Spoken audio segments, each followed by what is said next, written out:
In 1924, 2 climbers vanished on Everest. In 1999, 1 body returned. In 2024, a boot surfaced. 1 man wrote down what they refused to hear.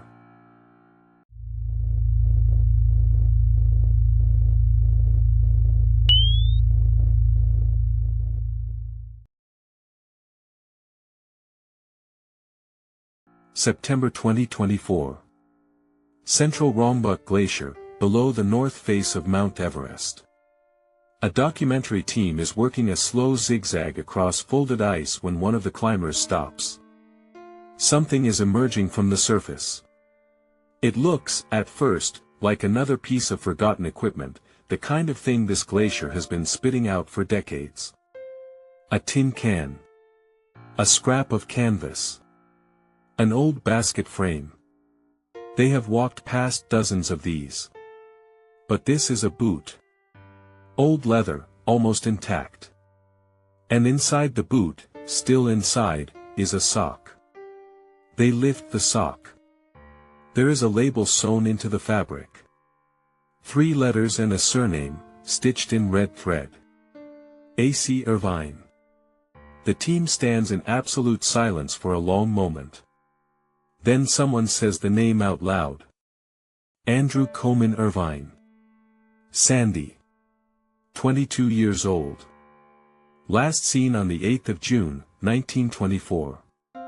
The boot has been in the ice for a century.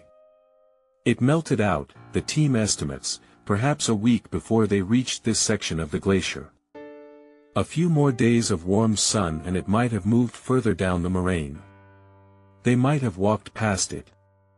They did not. The boot is here. The name is legible. And the question that has not been answered for 100 years is suddenly closer than anyone expected. Andrew Comyn Irvine, Sandy, was the youngest member of the 1924 British Mount Everest expedition. An Oxford undergraduate from Merton College, reading chemistry. 22 years old. He had agreed to climb to the highest point on Earth as the partner of George Mallory, who was 37. On the 8th of June, 1924, the 2 men left their high camp on the north face. Mallory in front. Irvine following. They climbed into the cloud line near the northeast ridge, somewhere around 8,500 meters. The expedition leader, Noel Odell, watched them through a break in the clouds and saw them, in his own words, going strongly for the top. Then the cloud closed. They were never seen alive again. For 75 years, neither body was found. In 1999, Conrad Anker located Mallory's remains on the north face. Irvine's were not with him. The ice axe Irvine had carried was found in 1933, abandoned on a ledge below the ridge. An oxygen cylinder from the same expedition was found in the same general area. Each new artifact narrowed the search. Now, in September 2024, the National Geographic team has found a boot. Inside is a foot. The label reads A.C. Irvine. The remains have not yet been confirmed by DNA.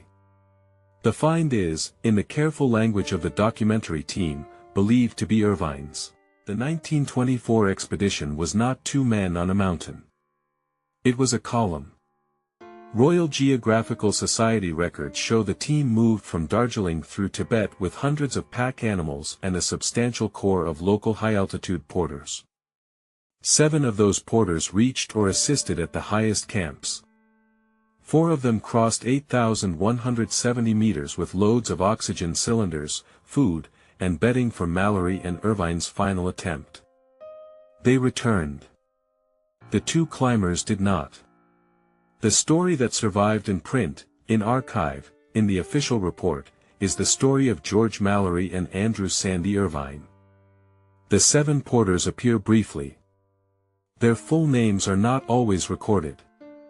Some are listed only by the English transliteration of a syllable. One entry in the expedition log reads, simply, "They were strong men," names not recorded. The 2024 boot was found in the ice. It belonged to Sandy Irvine. But 4 men carried Sandy Irvine's oxygen up the mountain the day before he died. The official record cannot tell us, with full certainty, what they were called. In a small village above the Dud Kosi Valley in the Salakumbha region of Nepal, the home district of most Sherpa families who have worked on Everest expeditions for the past century, a 4-generation family ledger is kept in a wooden box. The box is small. It is plain. It sits, the family explains, in a room where no one sleeps. The ledger is not on any registry. No university owns it. No museum has catalogued it. It has not been digitized. It contains entries written in a mixture of Nepali, broken English, and the Tibetan-derived script used in the highland villages. The ledger was begun, the family says, by a man named Dawa. He was an experienced high-altitude porter. He carried loads above the North Col in the spring of 1924. He came home that summer alone. The 2 men he had served on the upper mountain did not. The ledger contains an entry from June of 1924. The family has read it aloud to relatives, to visiting researchers, to a single anthropologist working on Sherpa oral history. They have never given it to the British climbing community. The family did not call it evidence. They called it something older than evidence, kept because no one outside the house had earned the right to read it. The boot in the ice has changed that calculation. The June 1924 entry, in Dawa's hand, is short. Translated, it reads, "On the night of the 7th, I told the British Sahib Mallory the mountain would not allow them today. He listened in the way the British listen, with politeness and no understanding. I did not tell him what I was thinking of. I was thinking of my brother, Paang, who died in the same kind of weather on a different mountain in 1919. The clouds had moved the same way. The wind had carried the same kind of stillness afterward. I had told my father then, and my father had not heard me, and my brother had not come back. I did not tell the Sahib about Paang because I did not have the English for it. I told him only that the mountain would not allow them. He smiled and thanked me and gave me a piece of chocolate. The next morning, when they began their attempt, I watched until they were inside the cloud. I did not move from that place for 6 hours. I am writing this so that one of my sons or grandsons, when they read it, will know, I did not warn them with a story from a god. I warned them with weather. With memory. With the name of my brother. They heard only the mountain. They did not hear the man. The British climbing literature on the 1924 expedition is exhaustive. There are book-length studies. Doctoral theses. Royal Geographical Society lectures stretching back 90 years.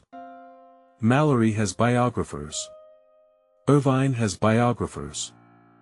The route they took, the oxygen sets they carried, the weather on June 8, all of it has been argued over by climbers, historians, and meteorologists for a century. The names of the porters who served them on the upper mountain appear in the official record as a list, partially transliterated, occasionally with a single given name and no family name attached. The Sherpa families who descend from those men have, in many cases, retained oral records of the expeditions their ancestors served. These records are not classified, in the institutional sense. They are not secret. They are simply held, in private homes, in regional dialects, by people who were not asked. No institution suppressed Dawa's ledger. That was the more difficult truth. No one came for it. No one translated it. No one treated the family's memory as part of the climb. The official record was complete. The other record, the one that names a brother, a wind, a piece of chocolate, was never required. The last page of Dawa's June 1924 entry is unusual. He wrote the hour he began watching. He wrote the hour he stopped. Between those 2 times, the page is blank. Not torn out. Not damaged. Blank. On the morning of June 8, Dawa watched the cloud line above the northeast ridge for 6 hours. He does not write what he saw. He does not write whether the two climbers reappeared. He does not write whether he saw a fall, a figure descending, a moment of stillness, anything at all. He records only the duration. 6 hours. The entry ends. The next entry is from a week later. It records the descent to base camp and the return to the Salakumbu. There is no mention of the upper mountain again. Dawa never returned to Everest as a working porter. The family does not know why. They have theories. They do not write them down. There is one further detail. Sandy Irvine, when he left high camp on June 8, was carrying a vest pocket Kodak camera. It has never been found. The 2024 documentary team did not find it. The boot was alone in the ice. What Dawa watched for 6 hours, and what was on the camera Sandy was carrying, are two questions that share the same silence. In November of 2024, 2 months after the boot was recovered from the Central Rongbuk Glacier, a young woman named Pemba Sherpa was interviewed in her family's village above the Dud Kosi. She was 28 years old. She was the great-great-granddaughter of Dawa, the man who had written the 1924 entry. She had read the ledger, in full, 3 times. She was asked whether the family intended to release the document to the climbing community now that Sandy Irvine's remains had been found. She said, "My great-great-grandfather did not call the mountain a monster. He did not say the mountain took the British men. He said, the mountain did not take them. They did not listen." She added one more sentence before the interview ended. "The ledger stays in our house. The British already have what they came for. The boot. The body. The story they wanted. We have the part they did not ask for. That is enough for us. Maybe one day someone will ask properly. Until then, we keep it." The remains in the boot have not yet been DNA confirmed as Andrew Comyn Irvine's. The vest pocket Kodak camera has not been recovered. The Dawa ledger has not been digitized. The ice returned the boot. It kept the camera. The family kept the part no one asked for. Cross-reference. Origin Protocol files unofficial historical records, the kind of documents that survive in private hands when official archives stay silent. AP-006 is a creative documentary reconstruction. The Dawa ledger and the Sherpa family in this episode are reconstructed characters, the 1924 expedition, the 2024 boot recovery, and the gap in the official porter records are documented context. The mountain is real. The silence is too. End of file.